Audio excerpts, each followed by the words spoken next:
ఈ రోజు మన తెలుగు ఇంటర్నెట్ లో జరిగిన బిగ్గెస్ట్ సైబర్ క్రైమ్ ఆపరేషన్స్ లో ఇది ఒకటి. That's none other than iBomma case. Millions of peoples use చేసిన సైట్. బట్ ఈ సైట్ వెనుక ఉన్న సైబర్ క్రైమ్ గురించి ఎవరికి చాలా మందికి తెలియదు. ఈ వీడియోలో ఐబొమ్మ ఎలా స్టార్ట్ అయింది, ఎలా ఇండియన్ సినిమాని డ్యామేజ్ చేసింది, సైబర్ క్రైమ్ పోలీసులు ఎలా ట్రాక్ చేశారు, అన్ని స్టెప్ బై స్టెప్ చెప్తాను.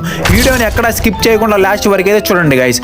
ఐబొమ్మ అఫీషియల్ గా మూవీ స్ట్రీమింగ్ సైట్ అని చూపించి కానీ బ్యాక్గ్రౌండ్ లో పైరేటెడ్ తెలుగు కంటెంట్ అప్లోడ్ చేస్తూనే ఉండేది.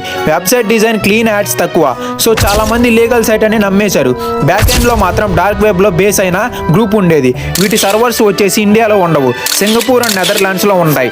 తెలుగు సినిమాకి ఐబొమ్మ వల్ల జరిగిన డ్యామేజ్ ఏంటంటే న్యూ మూవీస్ రిలీజ్ అయిన రోజే same day pirated copy upload చేస్తుంది. ప్రొడ్యూసర్స్ కి క్రోస్ లో లాస్ వచ్చేది.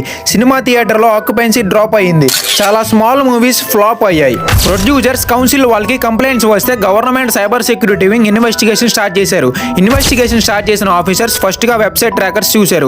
ఐబొమ్మలో డొమైన్ రిజిస్టర్స్, ఐపీ అడ్రసెస్ అన్ని masked. VPN plus cloud fair security వల్ల ట్రేస్ చేయడం చాలా కష్టం.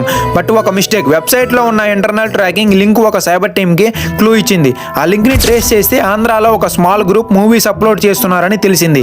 ఈ గ్రూప్ లో ఒక పర్సన్ ని మనం రవి అని పిలుస్తాం. రవి ఒరిజినల్ గా టెక్ స్టూడెంట్. మనీ కోసం ఇల్లీగల్ గా వర్క్ లో ఇన్వాల్వ్ అయ్యాడు. సినిమా హాల్లో రికార్డ్ పెట్టిన క్లిప్స్, ఓటీటీలో లీక్ అయిన ప్రింట్స్ అన్ని కలెక్ట్ చేసి ఐబొమ్మకు అప్లోడ్ చేస్తూనే ఉండేవాడు. రవి ఒక మిడిల్ మ్యాన్, కానీ ఇంపార్టెంట్ లింక్. ఆ లింక్ వల్ల సైబర్ క్రైమ్ టీమ్ ని ఫుల్ చైన్ ని కనెక్ట్ చేశారు. Finally cyber crime team 6 months tracking తర్వాత రైడ్ ప్లాన్ చేశారు. మల్టిపుల్ ప్లేసెస్ లో సిమిల్టేనియస్ rides, hardware, laptops, video files అన్ని సీజ్. మెయిన్ సర్వర్ ఫారిన్ లో ఉన్న వాళ్ళకి ఇంటర్పోల్ తో సర్వర్ ని షట్ డౌన్ చేశారు. రైడ్ చేసిన రోజు ఐబొమ్మ 24 hours ఇండియాలో బ్లాక్ అయింది. సైబర్ క్రైమ్ యాక్ట్ ప్రకారం పైరసీ అంటే up to 3 years jail plus 2 to 5 lakhs fine ఉంటుంది. ఐబొమ్మ కేసులో ఇన్వాల్వ్ అయిన లోకల్ అప్లోడర్స్, సపోర్ట్ లింక్స్ అందరినీ పోలీసులు కస్టడీలోకి తీసుకొని ఎంక్వైరీ చేశారు. ఐబొమ్మ స్టోరీ ఒక వార్నింగ్. లీగల్ గా మూవీ చూడడం ఈజీయే, కానీ పైరసీ సపోర్ట్ చేస్తే తిరిగి మన ఇండస్ట్రీకే డ్యామేజ్ వస్తుంది. సైబర్ వరల్డ్ లో మన ట్రేస్ అంతా ఈజీయే. So always stay safe and legal. ఇలాంటి సైబర్ క్రైమ్ రియల్ స్టోరీస్ కోసం మన పేజ్ని అయితే సబ్స్క్రైబ్ చేసుకోండి గైస్. ఇలాంటి ఇన్ఫర్మేషన్ మన పేజ్లో అప్లోడ్ చేస్తూనే ఉంటాను.